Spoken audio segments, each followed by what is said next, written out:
welcome everyone to Rejection Diaries Season 3.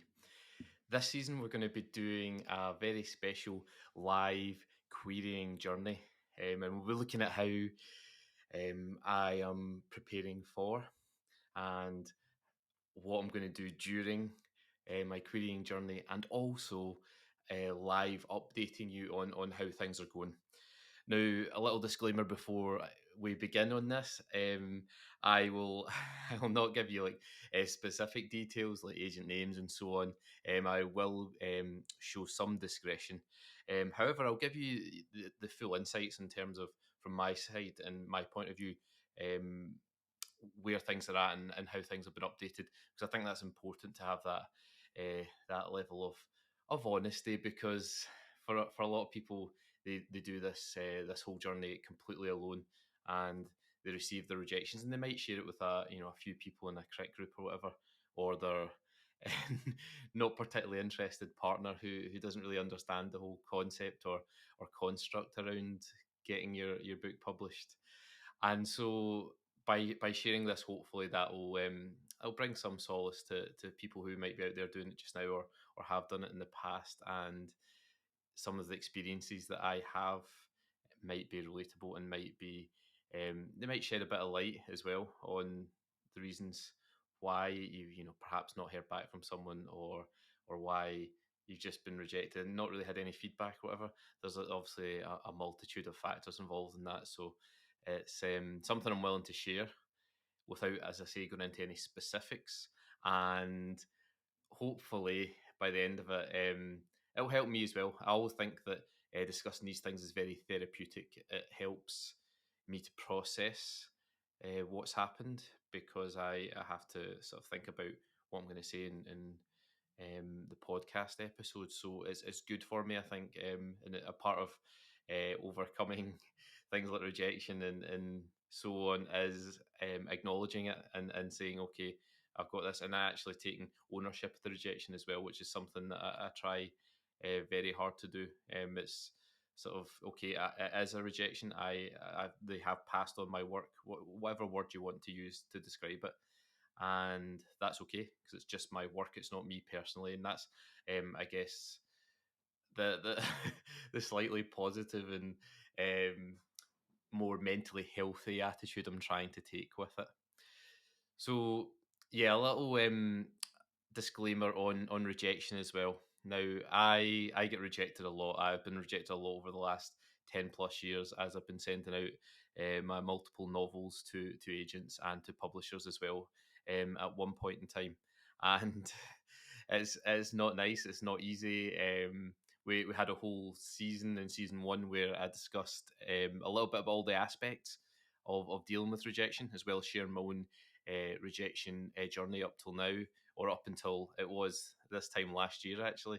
And then in season two, we spoke to some other writers and found out a bit more about their querying and rejection journey. And there was a degree of, some of them were still querying and still putting their work out there and still obviously getting rejections, but for some of them it had come to a happy ending, which of course is what we all want in the end, isn't it? We want eventually for all of the struggle and barriers and different things we've had to overcome in our lives and our writing lives, and we want some sort of happy ending for it. And I guess it's just like the novels that we structure and write ourselves. We're looking for barrels of conflict, and for the main character ourselves to really struggle throughout the story, so that when they finally grow and change and hopefully eventually uh, obtain their external goal, then we feel they've earned it. We're still rooting for them and we wanted them to get that. I think it's, and wrapped up with that as well, sorry, I should say, I think that the growth and the change is important. So it's not just about the external outcome. Some of the most satisfying books that I read are ones where that external objective or goal or want at the start of the book is not actually obtained, but they do get what they need. That internal change, that growth as a character, overcoming that flaw or fear or thing that was holding them back at the start of the novel. they can still overcome that while not obtaining their final goal. And I think that's again another reason why I wanted to do this particular podcast for season 3, was to help me personally with uh, sort of some sort of growth. It's easy like to get into this cycle of produce a novel, gets rejected, produce a novel, gets rejected, but I want to be learning and growing with each of the those experiences. And so that's why I've decided to do this particular podcast over the next few weeks, so you'll get to listen to how things go and so on. And hopefully we might get some good news along the way. But even if we don't, even if there's no external positive outcome, that's okay, because hopefully the process itself will have helped me to grow. And for those of you who are listening, the experience of hearing about this will also help you when you come to do the same thing yourselves. So that's the disclaimer. Um, Rejection happens a lot. There's no expectations in my view. I'm not sitting here thinking I'm sitting at a gold mine of a novel. This is going to sell for 10 figures. I'm going to have all the agents queuing up to try and sign me for this. I know that's not realistic, and that's not certainly not my expectation. I did a little calculation the other day, and I think of all the manuscripts that get sent to agents, 99.98% of them will never get published traditionally. So that that's quite a sobering thought. I don't I don't know if those statistics would actually hold up if we scaled it out into a larger scale. It's making a lot of assumptions there, but the rate at which manuscripts don't get published is obviously exceedingly high compared to those that do. So that's also worth keeping that little bit of context in your head when yours doesn't, it gets a rejection, because that's the odds that you're up against. And I know from speaking to agents, to other authors, and so on, it is like there's so little in the difference between some books that get published and some that don't. You know, it's just a little bit about the character, something that just slightly stands out, or just a slightly different tilt or angle to the story. Um, Commercially, obviously, this is and publishing is a industry that relies on making sales and making profits. They've got shareholders at the top of the publishers who need to get paid uh, their money at the end of the year via their dividends. So it's important that the publisher obviously makes profit. And in order to make profit, you've got to make sure that the product that you're trying to sell is going to sell to a lot of people. And that's a huge factor that we sometimes don't think about at this end of the process. You know, as the creators, we don't think about, oh, actually, if I ever get to that stage where the publisher's considering it, there's people sitting in there, marketing and sales and so on, who are saying, but who am I going to sell this to? How many people I'm going to sell this to? What's in the market at the moment that's selling well, that's similar to this, or has, it's a similar space to this, and so on. So there's just much more to consider than we sometimes can possibly imagine. And yeah, only by getting a bit more knowledge about that do you put it in the grander scheme and think, okay, actually, it's not it's not so bad that I'm getting rejected here, because the odds, as they say in the Hunger Games, are never particularly in our favour. Okay, so where am I at then? I'm going to talk a little bit about my book and what's coming up and what I'm planning to do with it. So I've submitted 5 novels now to agents. I've written more than that. I've written a lot of half novels and beginnings of novels and plotted outlines and ideas.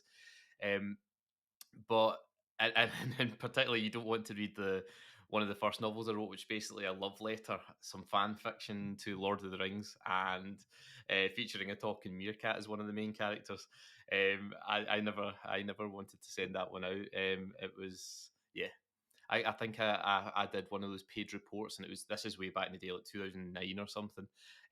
And the I didn't even, I didn't know anything at that point. I'd sent it to a lady who I don't even think was a developmental editor for children's books, and I'd written that. I think it was a middle grade.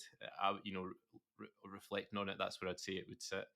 And yeah, she didn't love it. She tore it to bits because of the the very close shadowing it had to Lord of the Rings in terms of structure, in terms of even the characters and so on.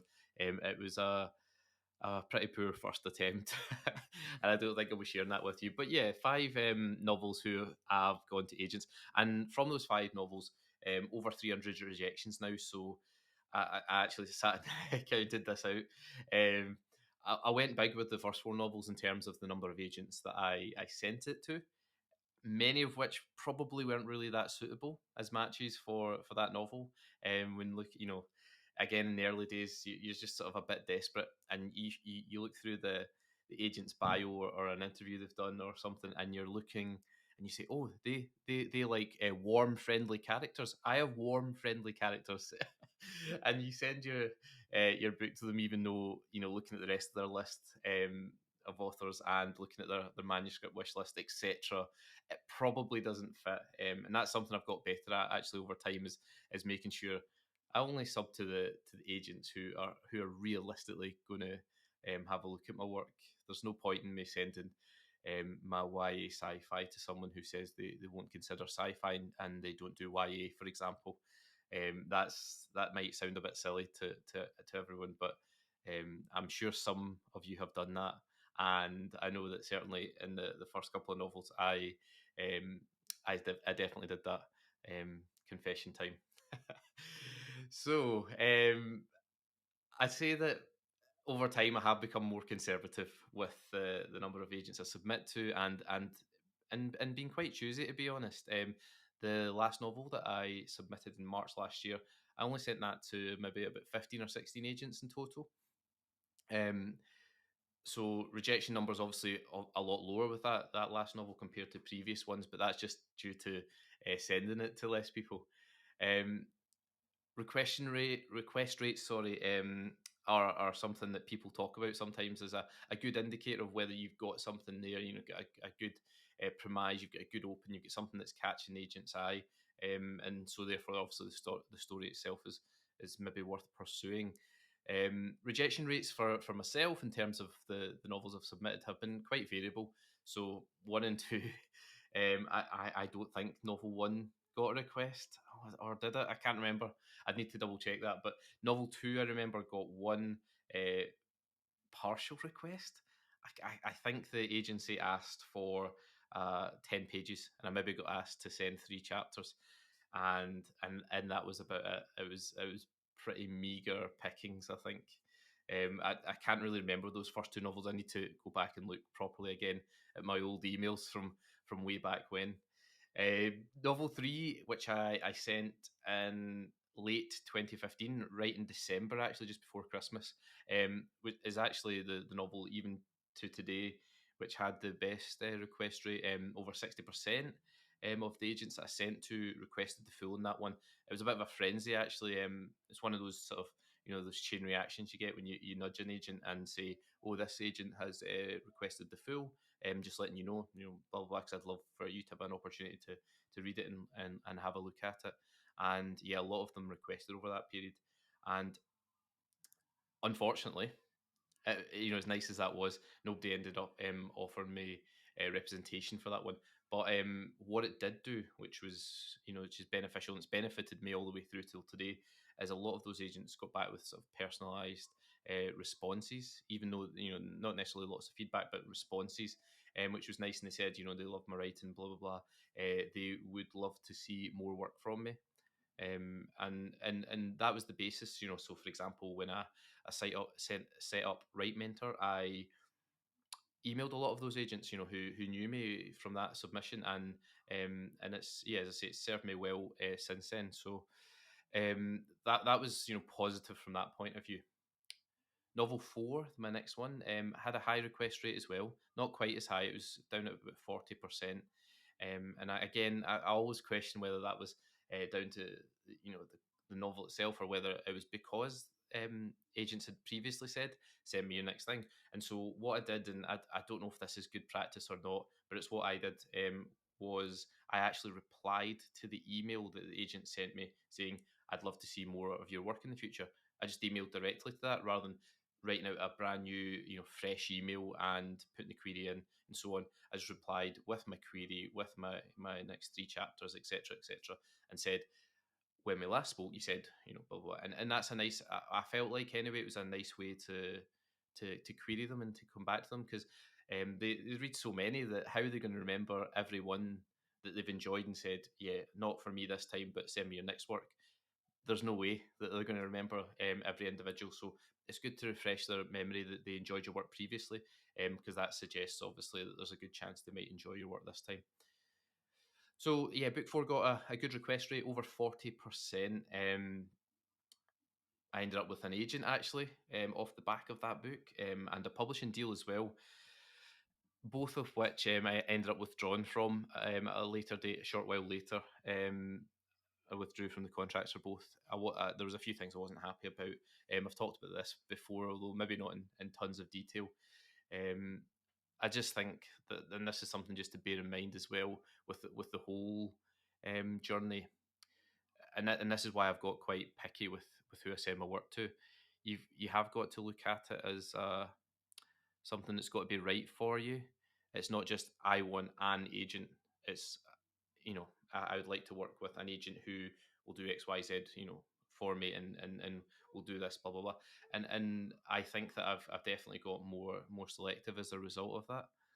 Similarly with publishers, not obviously all publishers are built equal.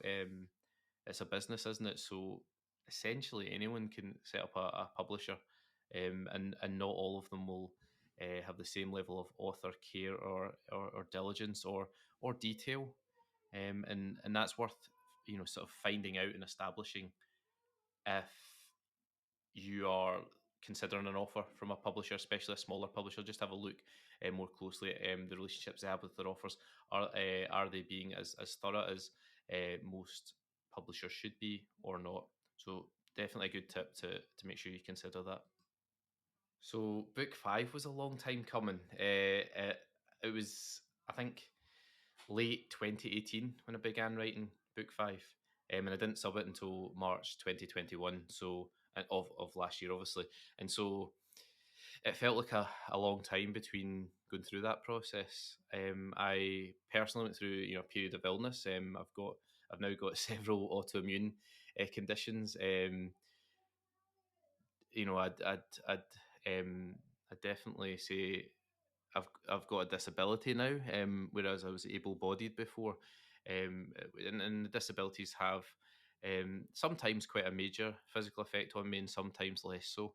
I think a lot of people with chronic long-term illness feel similarly, but it hit me quite hard. I also went through a period of quite severe depression during that time as well, coping with going from being quite an energetic and physically active person to not was very difficult for me.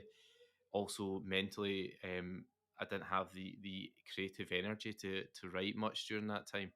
And again, that there's that sort of negative spiral, isn't there, between actions, feelings, and emotions. And when the actions weren't there, that made me feel really terrible about myself, and obviously then that has an impact on your emotions, and that then has an impact upon whether you actually do anything or not. And yeah, there was a bad cycle during that time, but over the course of those sort of 2 and a bit years, I did manage to write and finish the novel.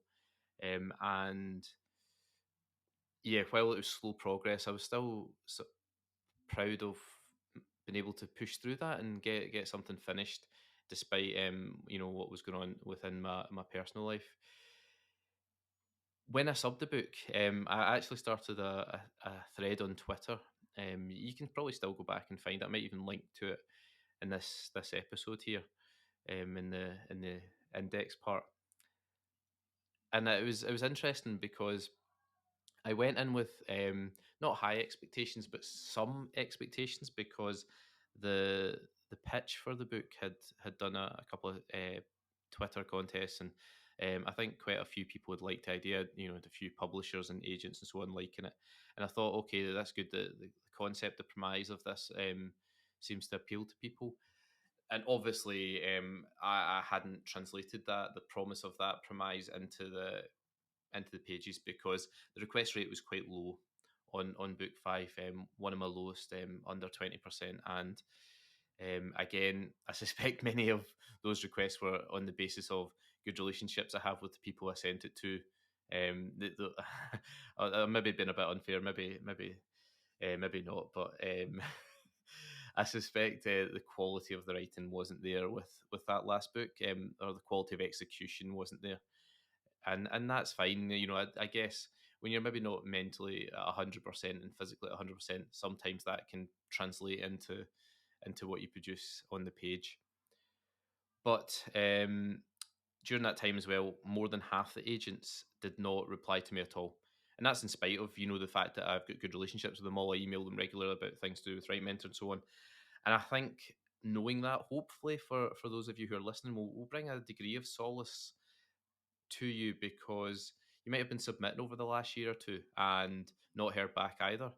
And it's maybe comforting to know that it's not just you, that it's happening to everyone. The agents are so overwhelmed and busy and have had so many submissions come their way that they just aren't able to personally reply to you all. And this is something that is important to do. I always put myself in the shoes of a client of that agent.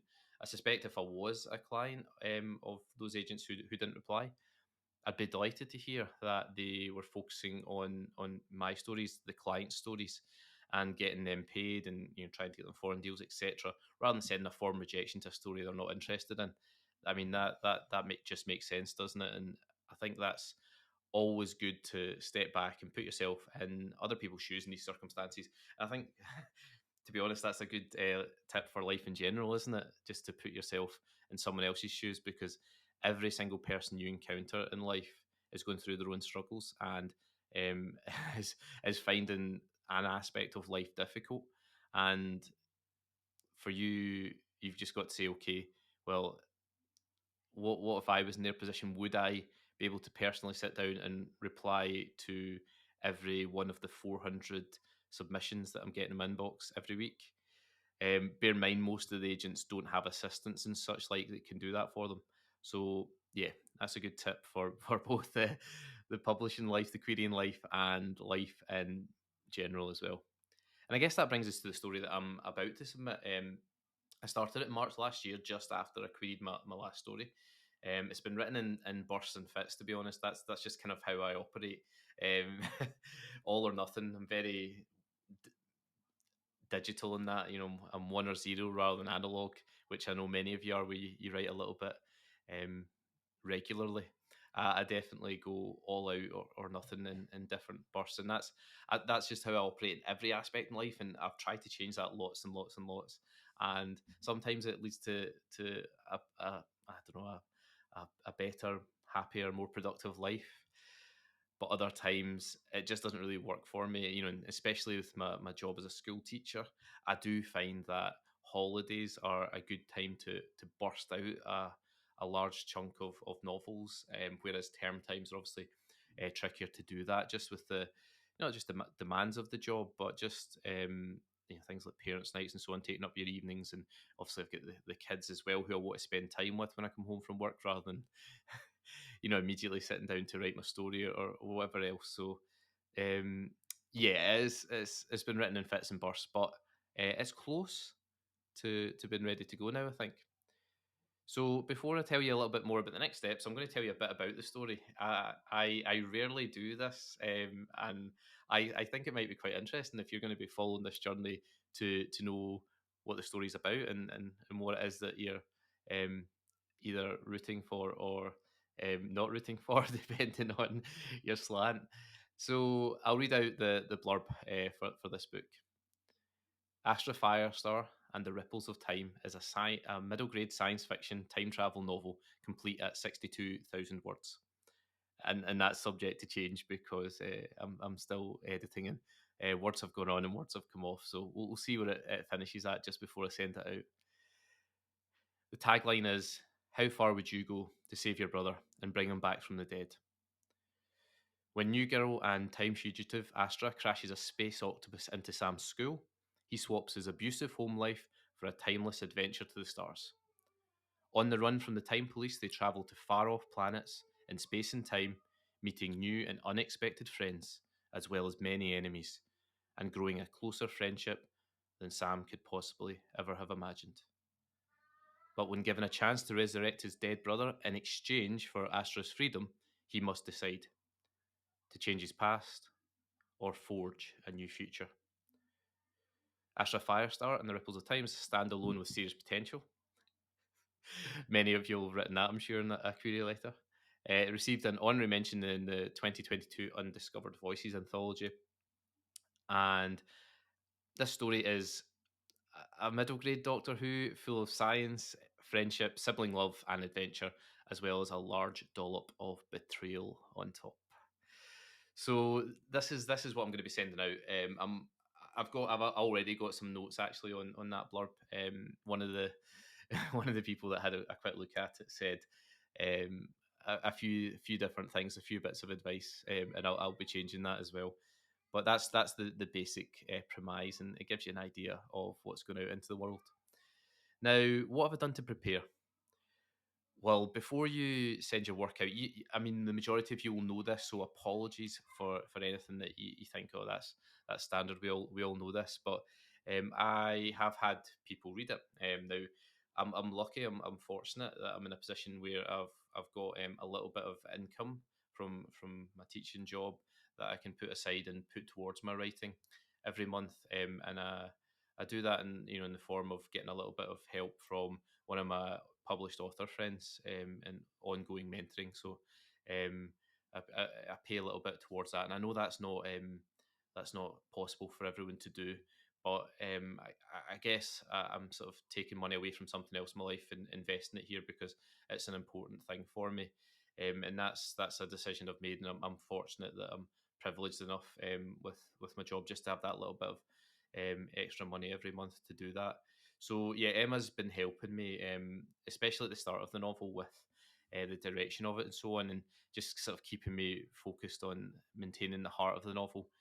And while I get carried away with my world building and going off to far off planets and going on adventures and so on, and cool gadgets and science and space and nerdy stuff, she always brings me back. So what's the heart of the novel? That's got to be at the forefront of everything that happens on the page, and that's been really useful for me.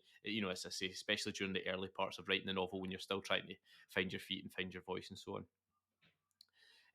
I have also had a developmental edit. My friend Melissa had a look at read the whole story for me quite quickly and gave me a sort of overview of the relative strengths and weaknesses, which has been good.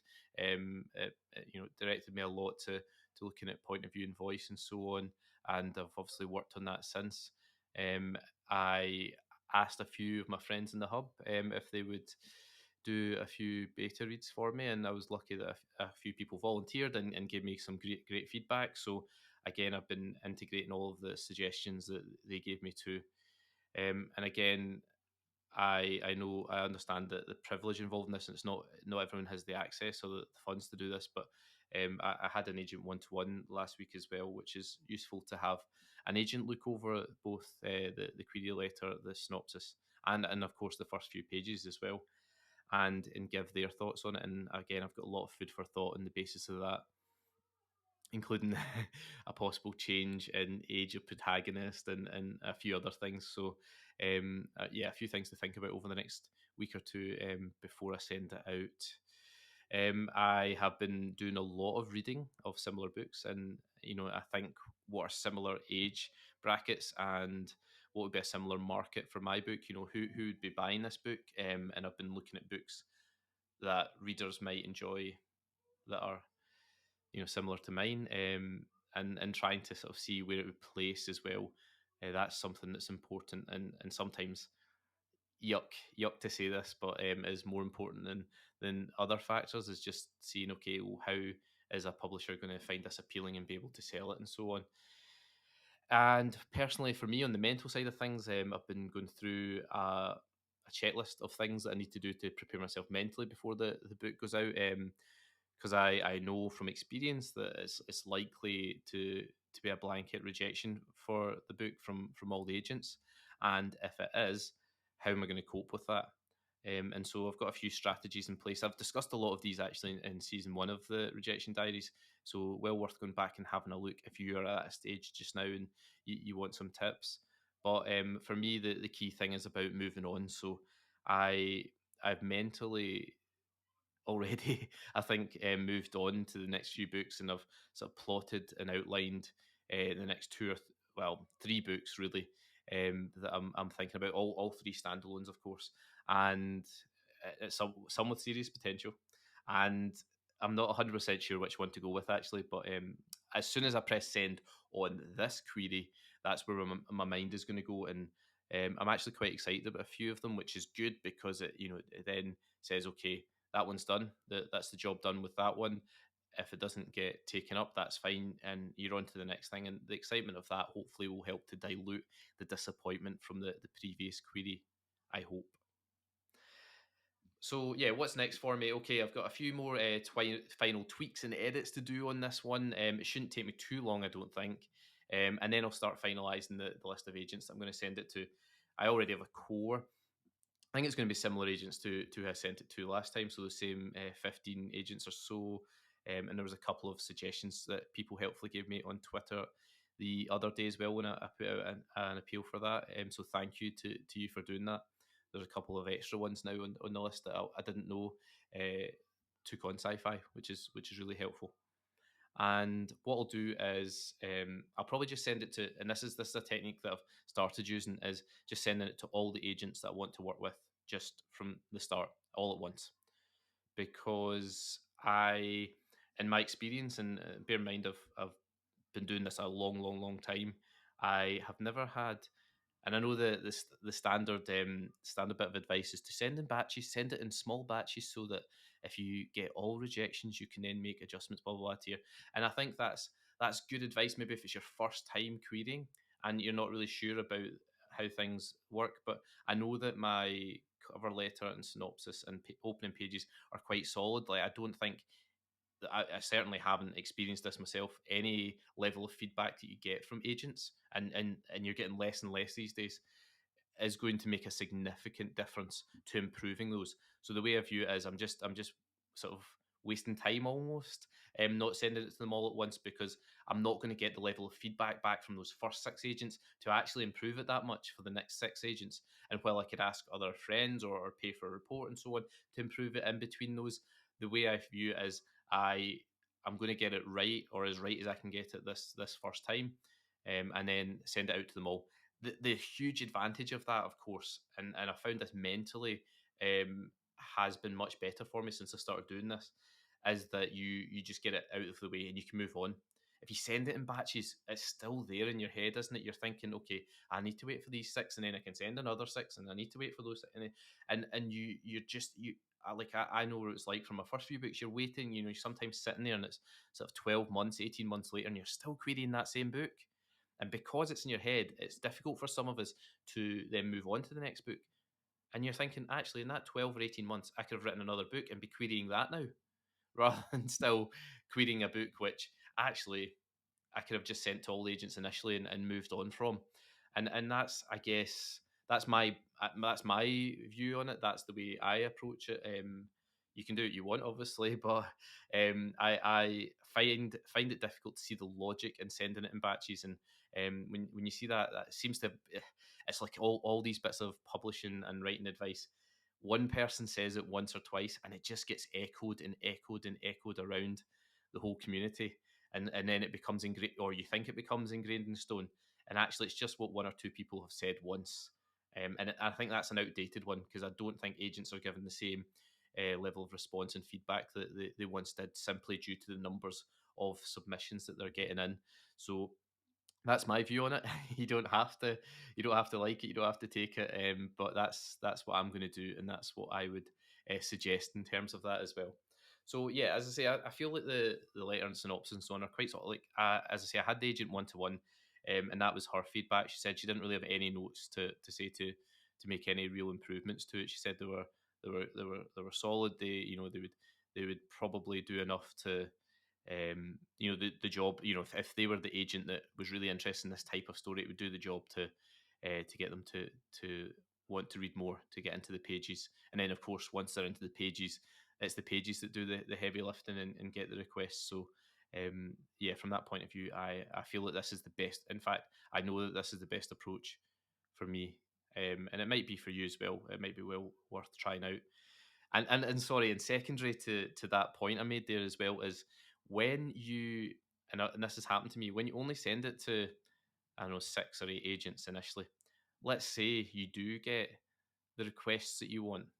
It is then very awkward to be cold querying another agent that wasn't in your first round, and then say, here's my query, blah blah blah. It's already been requested for a full by another agent, but because that suggests, well, actually, I'm not your first choice, which I don't think agents would actually take that personally. But I feel that I've always felt very awkward if I've been in that position. So that's why again, if you, at least if you send it to them all at the same time, and then you get a very quick request from one of them a couple of days later, when you then update all the agents, it feels like a more sort of natural timeline, and it feels less like you're just sort of going to them to try and see, oh, will I get a wee bit out of them, or will they maybe bite for it as well? It feels a bit more like, no, actually, you are an agent I wanted to work with originally. Someone else has made an offer, but I want you to read it because you're the agent that I would love to represent my book. And I think that's just a for me personally anyway, that's I can live with myself a bit more, knowing that that's the approach I've taken rather than trying to sort of put in a post request query to an agent, which yeah, as I say, in the past has always felt very awkward for me. Next up, it would be personalising the letters. So again, luckily, I know quite a lot about the agents I think I'm going to send it to anyway. I like reading blog posts that they do, interviews that they do, listening to them when they're on podcasts and so on. And that's something I'd suggest doing, because it gives you an opening line when you say I am querying, blah blah blah, and then you can say why are you querying this agent, personalize it. And I don't know if it makes a difference in terms of them being more likely to pay more attention to your query or more likely to request anything, but I think it's just a nicer touch, particularly at the start of what you hope will be a long and fruitful professional relationship. You want to get it off to the best possible start, and if you show that you really want this agent because of XYZ reason, then it's I think you got off in the right start. And some of the things, if you want any sort of advice on that, some of the things to mention are the people they represent. Um, Maybe your book would sit in a similar place in the market, which might actually go against you. Funnily enough, maybe you saw a pod or listened to a podcast, and they said, I don't know, they want the exact premise of your story. I mean, it's unlikely, but they might say that, and then that's the agent for you, and you'd quote that in the cover letter, and you'd say, "This is the reason why I'm querying you." I think giving them a good reason makes them think, okay, they've done the research, they know why I'm the right agent for it. So that means it's probably more likely to be worth my time looking at it because it's more likely to be a good match. So just to finish off, then I guess the last thing that I'll be doing is looking ahead to the next book, because once I've personalised my letters, once I've finished off my submission package and got it ready, and then press send on the email, I'm going to have to get my head straight into something else, because you're probably the same, but I am terrible for sitting and clicking refresh on the email inbox and waiting for them to get back to me. And I have wasted it's probably days now in terms of the total number of minutes that I've sat looking at the inbox during times of querying. And so, yeah, getting your head into something else new is good. What I did last time, which was really helpful, was I was basically trying my best, and it didn't work out that way, but I was trying my best to try and get a first draft of something new done before I'd had all my rejections back from that previous novel. And I looked at that as a bit of a challenge, and I'm a very competitive person at heart, and I think that appealed to that competitive nature, trying to do that. So it's maybe worth considering if you're querying, just to challenge yourself in some way like that. What can you get done before you get your final rejection? And then that way, when the final rejection arrives, it's less of closing, the book, or the previous book that you've been submitting, and it's more about saying, okay, well, actually, I've made stunning progress on this new book already, and I'm excited about it now. And and then you're looking forward, and you're being hopeful again, rather than been down because that previous book hasn't worked out. And then, if you're going with that mood, that all the rejections are in, if you're going with that mood to a blank page, that is a hard place to be, and you're going to find it hard to get the motivation, I think, to get going with the next book. So that's why almost immediately hitting the next thing is so important. Now, for me personally, I've got a few options. I'll let you hear them, and if you want to tell me which one sounds the most exciting to you, then that might even sway my decision on where to go. So I've got one. I started writing this a couple of years ago. Actually, I've written um, some of it, not all of it, but some of it, and it's called Dark Side of the Moon: Sinner Selves, and it's about it's essentially the tagline is it's Seven meets Sin City. It's a YA one. It's a bit older, and yeah, it's about a future colonization of the moon. There's a light side and a dark side divided by a huge wall. Um, you know, a split in poverty and socioeconomic circumstances between the people in the light and dark side and so on. So there's sort of those sort of political themes, I guess, as well in the background. But it's essentially sci-fi and it's speculative. So when people commit a sin on the moon, uh, a wraith version of themselves buds off from them.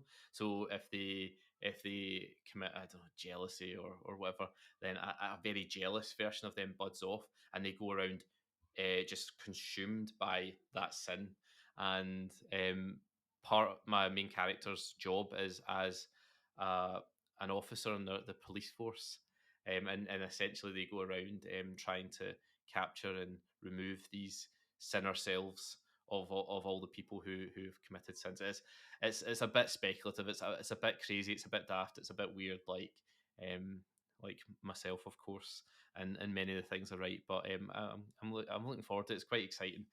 So that's one of the things that I'm maybe going to have a look at. The other ones, I'm equally excited about this one. Actually, is doing a Lion King retelling on a future colony on Mars, and again, it's a bit wacky, but the idea for it is, that sort of um, reclaimed crown retelling, and yeah, I quite like this one because I'm writing quite a dark, not very likable character as the narrator, and it's not something I've particularly done before.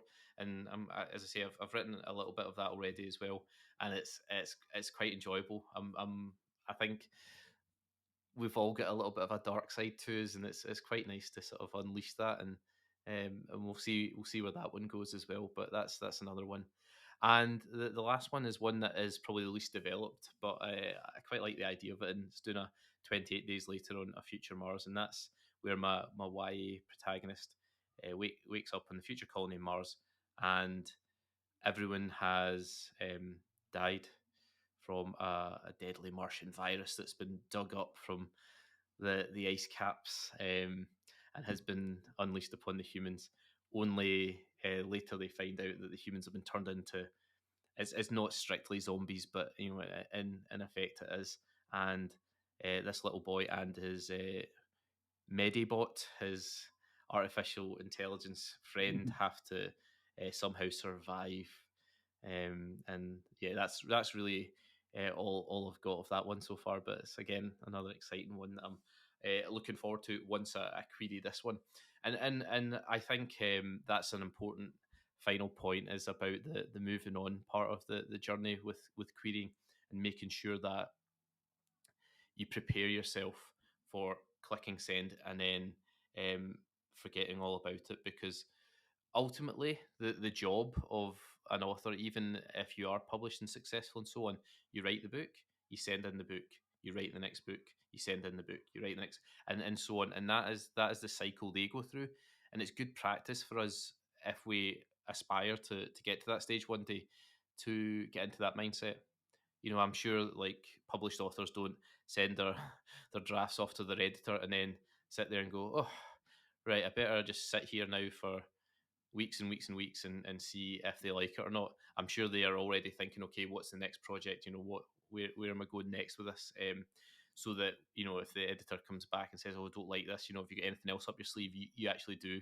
I'm fairly I might be generalising. There might be people think listen to this going, nope, that's not what I do.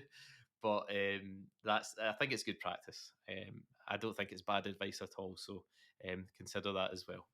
But that is all really for me. This first episode of season 3 of the Rejection Diaries, where we're going to be following a real life live querying journey over the next few weeks, and we'll be discussing the aspects of that we all face, and how I'm personally dealing with it, and the responses I'm getting, and so on. Over the next few weeks, as I said at the start, no actual details will be shared, so there's not going to be any mistrust or breach of people's trust, or things that they're saying or anything. It'll be a more general thing, but certainly something that will be relatable for a lot of you who are querying and sending your work out and so on. Okay, so that's all for this first episode. Thanks so much for listening, or watching if you're on YouTube. And it's lovely to be doing this again. Actually, as I said at the start, it's very therapeutic for me. So thanks very much for the small loyal crowd of people that do listen to this. I'll see you next time. May the force be with you.